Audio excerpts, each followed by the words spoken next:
Hello and welcome to Dear Franny. I'm your host, Francesca Hogi. So I have been a bit all over the place with recording lately, and I apologize for that. I really want to be as consistent as I possibly can for you guys, and I so appreciate your patience with me. A lot's been going on lately. My book came out, as you certainly have heard by now, because I've told you a million times.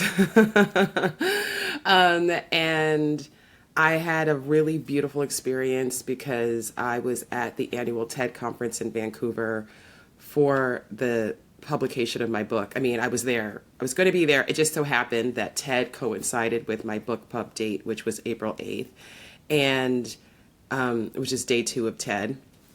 And at this point, I have been part of the TED community since 2022. This was my 4th time at the annual conference in Vancouver. I've also been to 2 other TED conferences in the last few years. So at this point, I'm really fortunate to know a lot of people in the community, know so many people who work at TED, and really have a lot of genuine friendships within that community. And by the way, if you just watch TED Talks like I did for years and just like, oh, this is cool, like you may not understand that like these are conferences where these talks are given, and that many of the people who are attending these conferences are attending over and over again. People are collaborating together. There are TED marriages, there's TED babies, there's so many TED friendships. So going to TED is a little bit like going, at this point for me, is a little bit like going to summer camp. I never went to summer camp. My parents wouldn't let me go. That's another story for another time. But it is like such a reunion to see all of these incredible people. And I felt so supported, and so loved and encouraged, and it was just a really beautiful experience, and I feel so very lucky to have had it. Actually, another quick announcement. I am embarking on my book tour, and so if you are listening to this in time, on Sunday, April 27th, I am having a book event in Denver at Bigsby's Folly, which is an amazing wine bar and restaurant where I've been before. I am having this event with my friend Corinne Kaplan, who some of you may know if you are Survivor fans. She was also on The Amazing Race, and she's been a really good friend of mine for years since we were on Survivor together. We weren't friends in the game, but we became friends after the game. And she's my co-host, and I have been to Denver a number of times to visit her because that's where she lives. I've been to Bigsby's Folly. It's an amazing bar. No, well, I can't call it a bar. It is a restaurant. It is a wine bar. It is really beautiful. And we're having an event there this Sunday from 4 to 7 p.m. So if you are in the Denver area, we'd love to see you. It's free to attend. And we're going to talk about the book, and we're going to talk about modern dating, and would love to see you. I also have some events coming up in some other cities, Austin, Houston, Chicago, LA. Some of these events are private, so I can't invite everyone, but I can invite you to the Denver event. So I would love to see you if you are available and you are in town. Okay, so speaking of dating, so yesterday someone sent me a clip from a podcast called, I don't want to get the name wrong, because I had not heard of it before. I believe it's Manly Deeds podcast, which is hosted by, it seems like it's hosted by 3 young, I say young because I'm middle-aged. I mean, they're probably, millennials, which, aren't so young anymore. Black men. And someone sent me this clip from an episode that they did recently where they were talking about the TV show Love on the Spectrum. And if you are not familiar with Love on the Spectrum, it is a show, it's on Netflix, and it's a docuseries. I believe it's the 3rd season, maybe the 4th, but I think it's the 3rd, that's airing now. Well, what I say airing now, everything is streaming. But it is a show that follows a group of young adults on the autism spectrum who are dating, who are looking for love.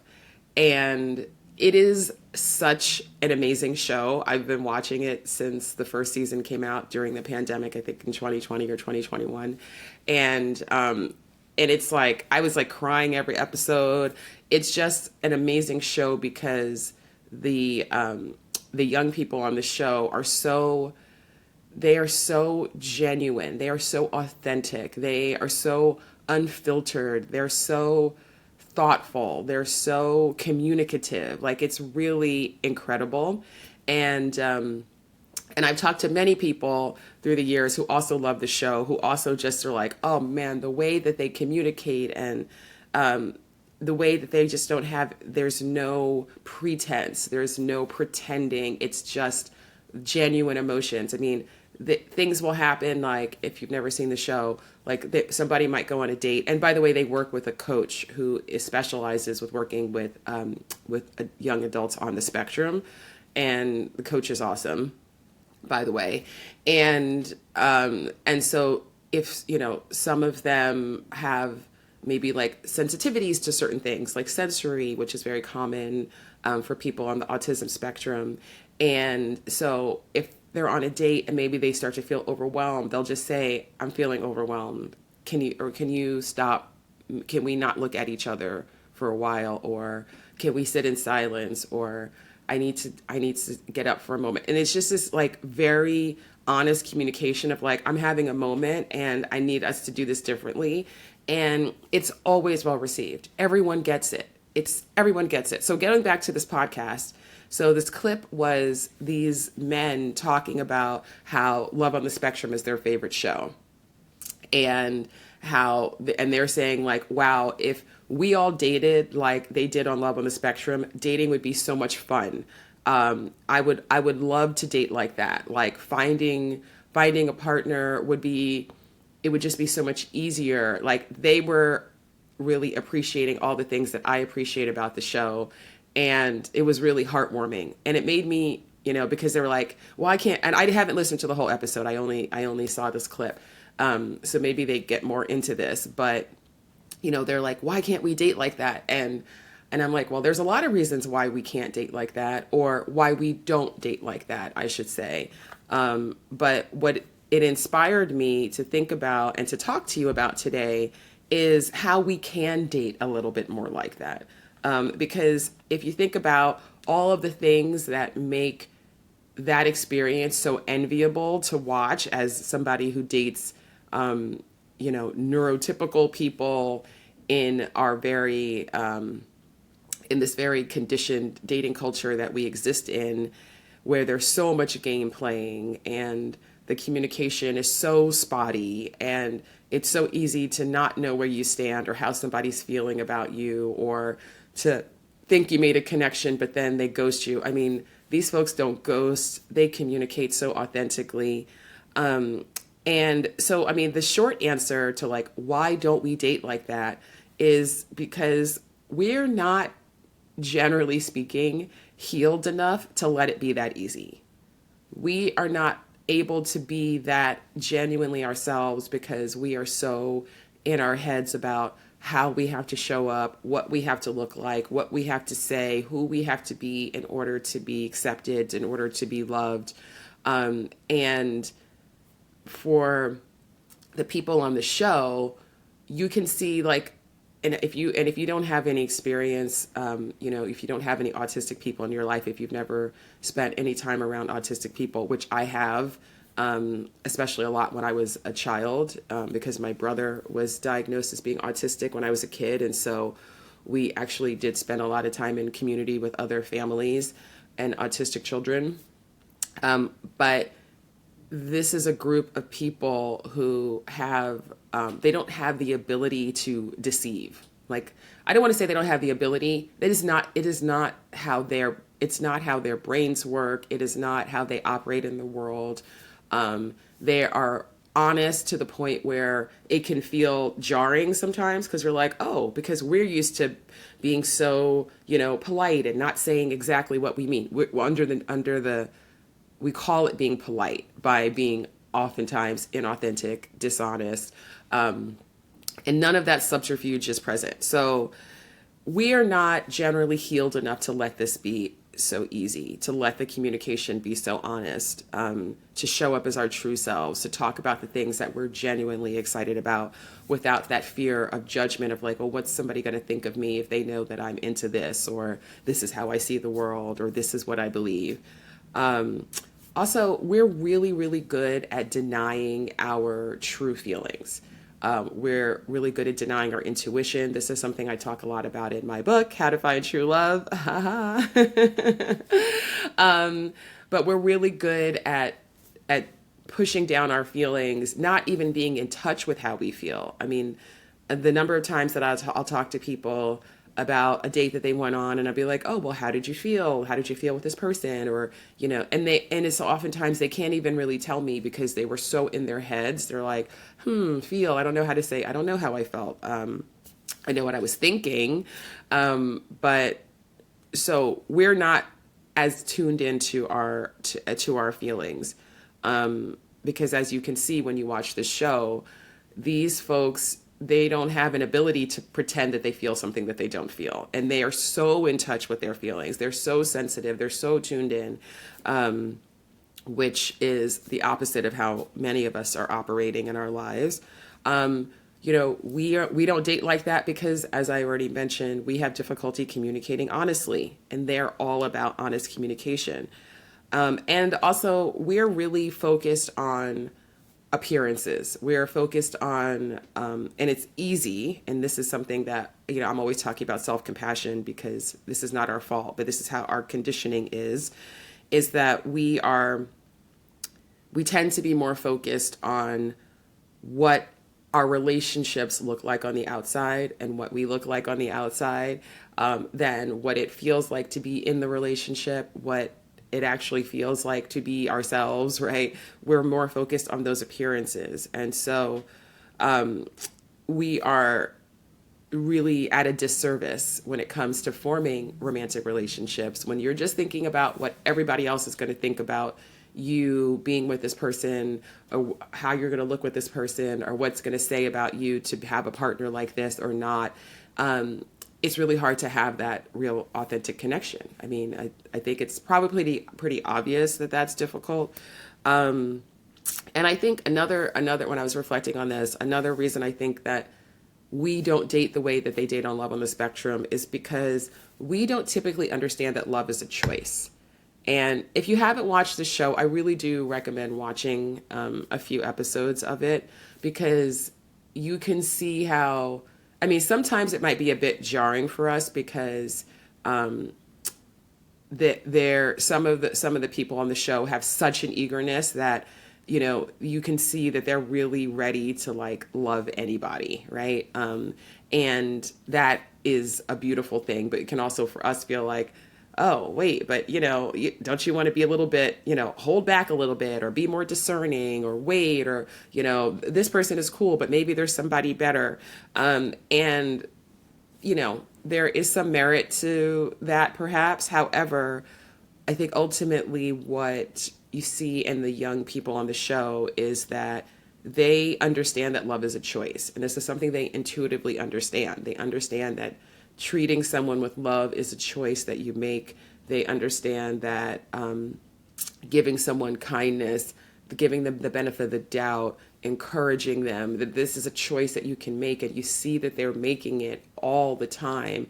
They're consistently making that choice. And that's what I think makes those of us who aren't autistic look at that show and just say like, oh, wow, that must just be so nice, and that must just feel so good. So how does this relate to you? This is not just about like, oh, our dating is so dysfunctional and, too bad for us. I really think that, what the show gives us a way to love on the spectrum. It gives us a way to view ourselves a little bit with a little bit of objectivity, a little bit of perspective, and think about like, okay, imagine that the wider dating culture functioned more like the dating culture that we see on Love on the Spectrum. because it is a culture, right? So for instance, let's imagine for a moment that we lived in a dating culture, which is actually how it used to be in the past, where pretty much everyone was on the same page about the rules, right? So, in the past, it was very much about a man asking a woman on a date. The man, he pays for the date. He's proving that he's a provider. He's proving that he's a catch. The woman is proving that she is nurturing and that she would be a good wife and a good mother. And there was a lot of this because the focus was on being really on being married for most of human history and most of dating history. And so we have had in the past, more rules that everyone agreed to. So let's just say that that was the case today. And it's not the case anymore because now everybody is doing all different kinds of things, right? Which is why dating today can be so confusing, because I'm not saying that we want to go back to the old rules, but the good thing about having rules is that you know what the expectations are. So let's just imagine that we lived in 2025 in a world where there were very prescribed, socially agreed upon rules about dating. That's how everyone showed up in dating. Just stick with me for a moment. So what would you want those rules to be? What would you want those rules to be? Maybe you might want a rule where people are honest about their feelings, without fear of retribution or taking or the other person, getting their feelings very hurt, etc. Maybe you would want a rule where the person who does the asking out is the one who pays for the date, or maybe you want a rule where everyone after a date, they honestly tell each other how they feel and if they want to see each other again, and they don't pretend to want to see each other again and then ghost each other. So imagine what some of those rules would be that you would want to put in place. You say, I want everybody to agree to this when it comes to dating. And think about how these rules can benefit as many people as possible, right? So an example of a rule that I would love is that everyone really saw it as their responsibility to show up as their authentic selves in dating. Really understanding that this is the only way that we're actually going to make good matches is if we actually show up as ourselves. And that's how the right people are going to recognize us and we're going to recognize them. So let's imagine we had that rule. Now, what would have to happen within people's hearts and minds and belief systems in order for that rule to actually for people to be able to follow that rule? So people would need to feel more worthy of being loved for just who they are. People would have to embrace the discomfort of having uncomfortable conversations, vulnerable conversations. People would have to have more accountability for how they're showing up, for how they're communicating. There would be more of a sense of responsibility of, okay, I've taken the time to meet this person and to get to know them. And even if we're not a match, it's still the right thing to do to let them know it was nice to meet them and to wish them well, for instance. And this is not just a thought exercise, because I think this is something that even if you could see these different ways in which, that would be so much better. That would be so much more fun. That would make dating so much more successful, so much more interesting, so much less stressful. And really start to think about what is the version of that you can start to incorporate into your dating life and experience. What is the version of that you can start to incorporate into your relationships? And we don't have to be perfect, but rather than just say, it'd be so nice if we could date in this really authentic way, but too bad, I would actually encourage you to recognize that you are part of dating culture. You are part of dating culture. So in this scenario where everybody is agreeing to the same rules, if you met somebody who is an outlier, who's playing by a totally different set of rules, following a totally different set of rules, then dating them would be different than dating everyone else, right? Because you'd be like, oh, wow, this person is showing up in a different way, whether it's good or bad. And I want you to be the person who shows up in a different way that's good, right? So just because other people aren't communicating authentically, that doesn't mean that you can't authentically communicate. Just because other people are pretending about one thing or the other doesn't mean that you have to pretend. Just because other people are ghosting rather than, just sending a quick text message and saying like, hey, it was really nice to meet you. Thanks for taking the time. I don't think we're a match, but I wish you well. You could be that person. So you could be the person. You can take efforts and steps to show up in dating in the way that you want to see other people show up in dating. Like, be the change that you want to see in the world. Be, as Gandhi said, like, be the change that you want to see in dating. And I think that if enough people get to a place where they're like, okay, I'm actually going to start showing up in dating differently. I'm not going to go with the tide of this culture that I see is actually making me and a lot of other people feel disconnected. How can we come to a place of more connection? What is my role in that? Because I think the more that everyone can accept that we are building this whole culture together, and that we are all operating by a set of beliefs and agreements, that maybe if we took a look, we'd be like, well, yeah, wait, why do I think it's okay to just ghost somebody rather than just have the discomfort of being a grown up and saying like, okay, yeah, I don't actually think that we're a match, right? Or thank you for asking me out again. And we did have fun, but I don't think we're on the same page about what we're looking for. These are not fun things to say, but if you think about what is the overall impact that it has on our culture, on how people date, on how well we communicate, those things are so worth it. And so I encourage you, again, if you haven't, to watch Love on the Spectrum and see what can inspire you to say, well, what's my version of that, right? How can anything that you see on that show or that you see in any relationships that you witness. I mean, there might be a couple in your life that you're like, wow, they really seem to do a really good job of X, Y, Z. And how can I get a little bit better at that in my relationship? Or, wow, this person who dates, they seem to have a really good grasp of, or really good ability to just show up really authentically as themselves and to not take things personally when it doesn't work out with someone. And what's my version of that, right? How can I start to incorporate some of that into how I approach dating? And I think that curiosity, that self-compassionate curiosity, can lead you to so many transformative shifts. And it doesn't have to be big 180-degree turnarounds. It can literally just be like, wow, I've just decided and I pushed myself to be a little bit more vulnerable in my communications. And that is changing my whole experience of dating. Anyway, these are my thoughts. And again, shout out to Manly Deeds Podcast. I believe that's what it's called. I don't know why this name is not sticking in my head. Manly Deeds. Yes, Manly Deeds Podcast. For inspiring this conversation that I'm having with you today. And I thank you so much for listening.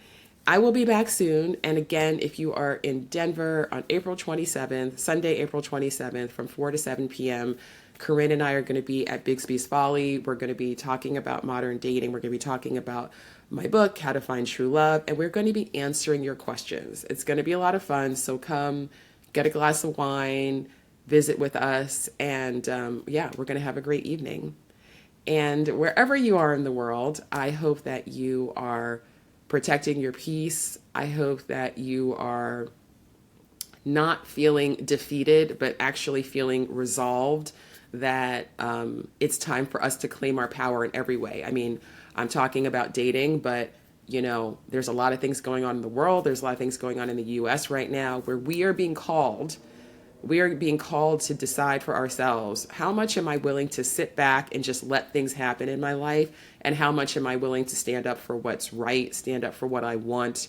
We're all being called to do that. I don't think that being on the sidelines of our lives, of our society, is something that we have the luxury of doing anymore.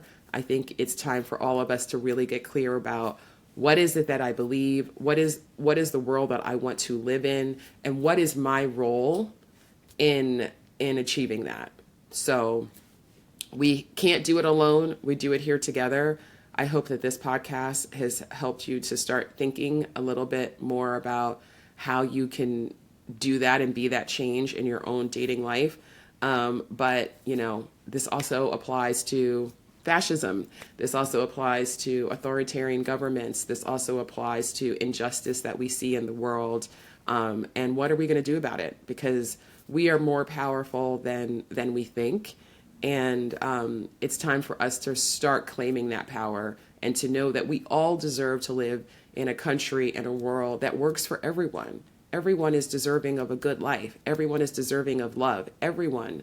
And what can we do to encourage that?